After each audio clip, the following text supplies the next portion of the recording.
This is The Causes of Things, and I'm your host, Michael O'Fallon. It's March 25th, 2020. We will be addressing where we left off on our last episode tomorrow, where we will examine in full the theory and application of reflexivity. But for today, we need to explain something else that has been happening over the past 12 years or so to help you understand what has been happening around you. It's the operational preparation of the environment. This term, operational preparation of the environment, or OPE, is used in military circles as essential terminology that has come into use by most militaries across the Western Hemisphere. It is known in some circles as intelligence preparation of the battle space, clandestine intelligence collection that may have a more distant relation to military action, and also operational preparation of the battle space. The intelligence gets into the area of interest far ahead of the conflict. Then the current situation extends to include covert operations that support overt combat. This OPE, or preparation for an offensive move by other forces, principally directed against in-place hierarchies, economic systems, and governments that you hope to soon replace. At the heart of exploitation operations is the objective to degrade the effectiveness of the organizations or nations that you seek to invade or replace at some point in the future.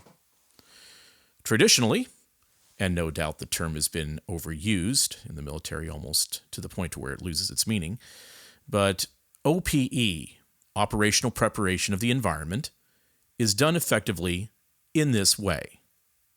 Either by manipulating the adversary or organization you wish to absorb in some future manner, or by disrupting the adversary's normal operations by misinformation campaigns, or in many cases, propaganda that will turn the populace or primary tribal members against the normal way of doing things prior to your operations of flipping the current hierarchy in place.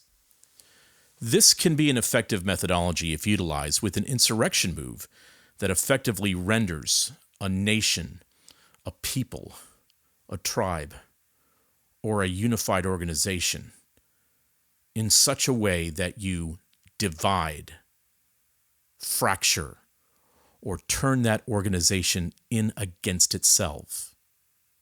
Because even if you don't flip it, if you turn it against itself, it can't win. And thus making it so much easier for the insurrecting, or for lack of a better word, the domestic organizers of a coup to be successful. So if you are going to employ OPE in a nation that was strong with national pride, within certain distinctions, an agreed set of basic religions or moral beliefs. For instance, let's say that it had a Judeo-Christian understanding of morals, rights, liberties, and law. You would have to be about making these changes for quite a while. You would have to begin from the top down, convincing the leadership that was in place that was willing to go along with your coup that these changes are going to happen with us or without us being on board with you. It is the classic carrot or stick case. If the leaders in the top of the organization go along with all of the proposed changes, they will be rewarded, protected, enriched, and allowed to hold their positions or perhaps even elevated. They will get the carrot. But for those that oppose these changes, they will get the stick. They will be ostracized, called racists, bigots under the breath, xenophobes, and backwards old men. They will get phone calls from people that they used to respect telling them, it'd be better if you put a bullet in your head. They'll be shut out of conversations. They'll be shut out of leadership positions. You will need a few of the very prominent leaders that straddle the fence, appear to be on both sides, willing to help both sides, But actually, these guys, in the end, are normally the ones who are directing the troops, enabling the long march through the institution itself. And then you begin to change the foundation of, well, let's say within the nation or the faith or the religion, the organization, the university. Let's say that you destroy the foundations of let's say a religious institution with concepts like liberation theology, neo-Marxism, critical race theory, and any concept that destroys the most important elements of knowing what truth is in that religion. What do you destroy? You destroy their epistemology. In other words, how they know something to be true or not. You disassemble the leadership structure, but you make sure your men who have compromised, capitulated, are in place, and ensure that they have the control of the information, the teaching, the direction of the religious institution. You see, that's how OPE works. It's the organizational preparation of the environment of what you're going to be transitioning into. If the work was to flip an entire nation of differing religions, convictions, you have to have all of the denominations, all of the religions, and the faiths to take part in this exercise. You need to form coalitions who will support this grand slide into radical subjectivity. Let's say, for instance, if the nation you were trying to flip had a majority of Christians, you would have to have almost every denomination, seminary, university, parachurch organization take part in the giant subjective move. Everyone have to be in on it. And anyone who dared to leave would be punished, ruined. Now, for the men that you put in place in leadership to make sure that this transition happens, you label these weak-spined, gutless men trusted voices, who actually are the least to be trusted. See, they're here to deconstruct your faith. They're here to deconstruct your education. They're here to deconstruct your foundations. But not just within your own religion, you need all the other faiths as well, because what is coming is the great metaphysical ecumenism. You see, a fourth industrial revolution is coming, and you'd better be on board with it. If you aren't on board, you will be steamrolled. You need to do this in education as well, in all the sciences, even in the medical arts, because everything must change. We won't be thinking our own thoughts soon, because everyone in the nation you'll be taking over will lose their cognitive liberty. So you have to soften them up. That is OPE, operational preparation of the environment. You see, nationalistic, faithful, God-loving people who love their families and their liberty are nearly impossible to break. So you really have to bring in concepts that are completely the opposite of what they would ever accept. First, you need to introduce ideas that are so completely insane that nearly everyone thinks you're crazy, that you're so over the top that everyone talks about how crazy the ideas are constantly.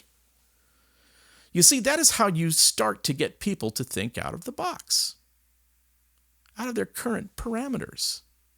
Something that could never be imagined before, something so foreign, becomes domesticated in their minds.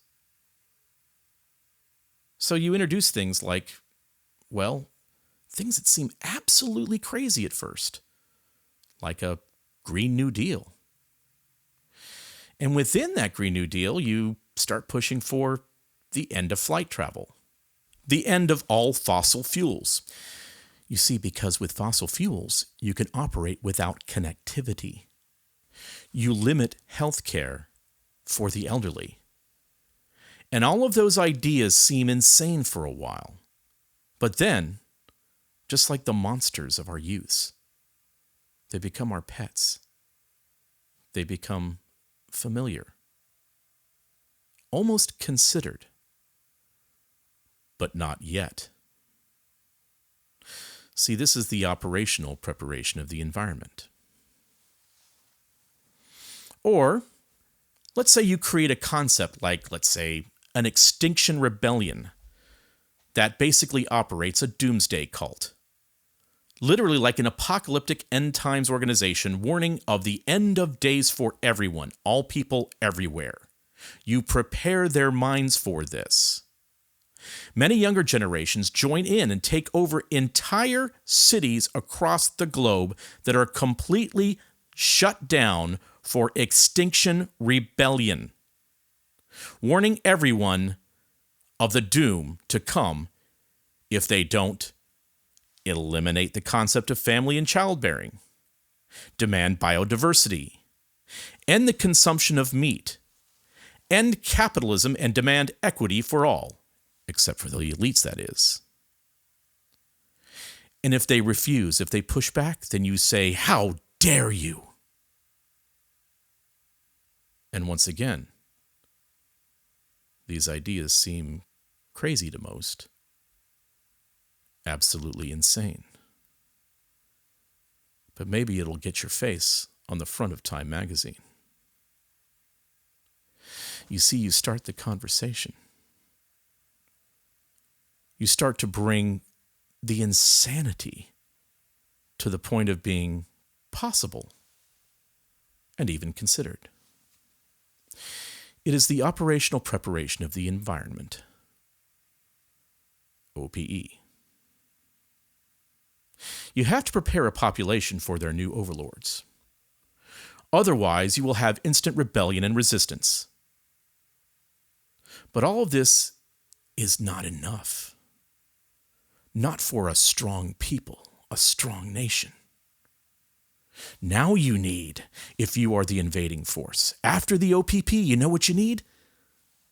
Shock and awe. You need fear to grip the population.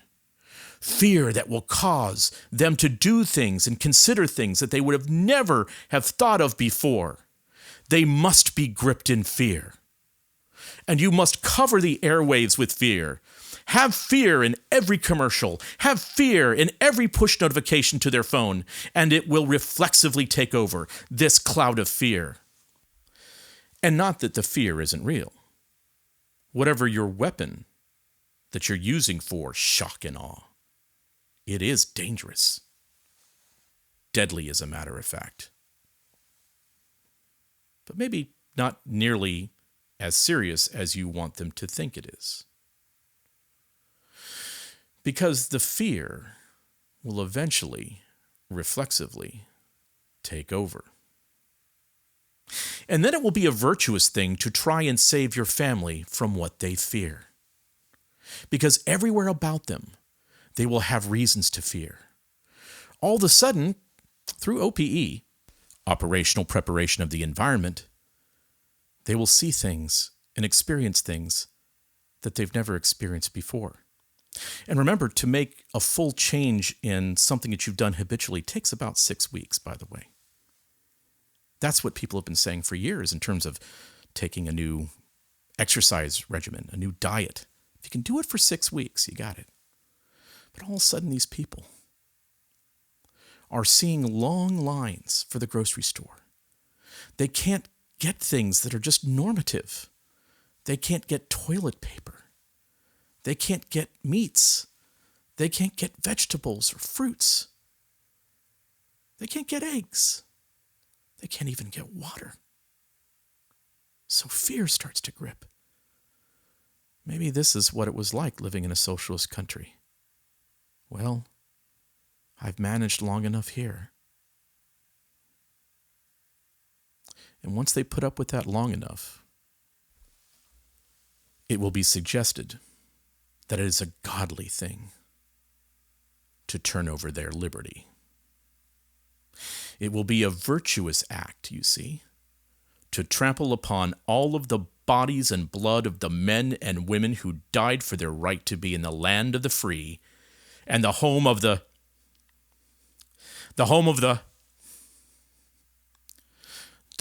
fearful.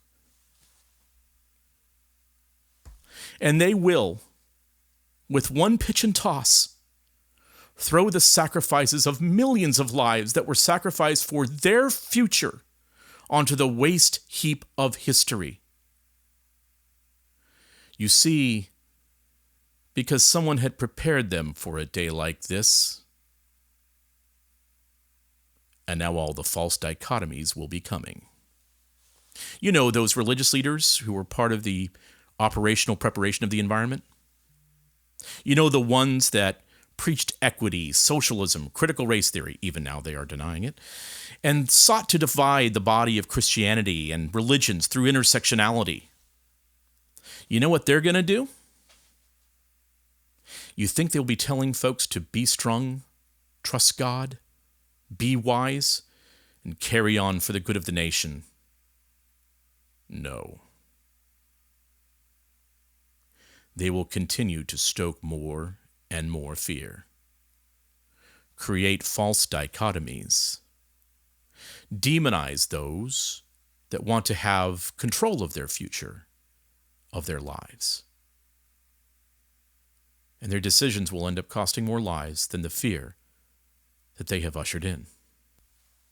Christians, unlike their underground brothers in war-torn areas throughout the ages, will fearfully stop meeting.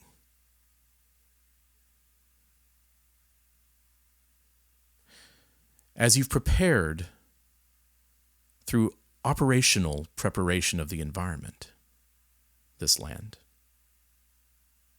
and because reflexive fear grips everyone, and because so many in the younger generations and millennials aren't even connected to their families, aren't even married, you now have the land of the captive and the home of the afraid.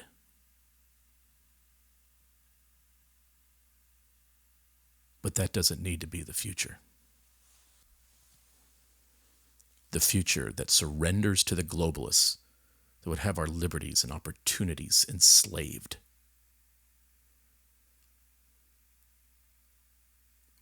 We can take another path. We can move forward with bravery and strength, with conviction and purpose, with the future of generations that will be able to say to their children, when the time came, they stood strong and fought for this nation, for this faith, for our freedom. Let us remember them and their sacrifice and bravery forever, because they had the entire world against them. A world that would certainly enslave them, track them, monitor them, analyze them, control their thoughts, control their actions forever. As Orwell said, if you want a vision of the future, imagine a boot stamping on a human face forever. And they would know that it would take the act of courage, the courage of every man, every woman, to look at the unknown dragon, the unseen dragon, right in the face and say, no.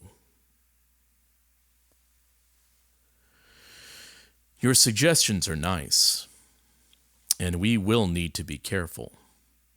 Many of us will need to be very careful, because possibly we're somebody that could be taken down very easily by this unseen dragon. But not fearful. And we will succeed. But if we don't, we will lose literally everything. We will usher in a new dark age. Maybe not dark by technology standards, but in the terms of human liberty, enslavement. So as I have in the past, I want to ask you again. What are you made of? And what are you going to do about it? We must win. I'm Michael O'Fallon, and this has been The Causes of Things.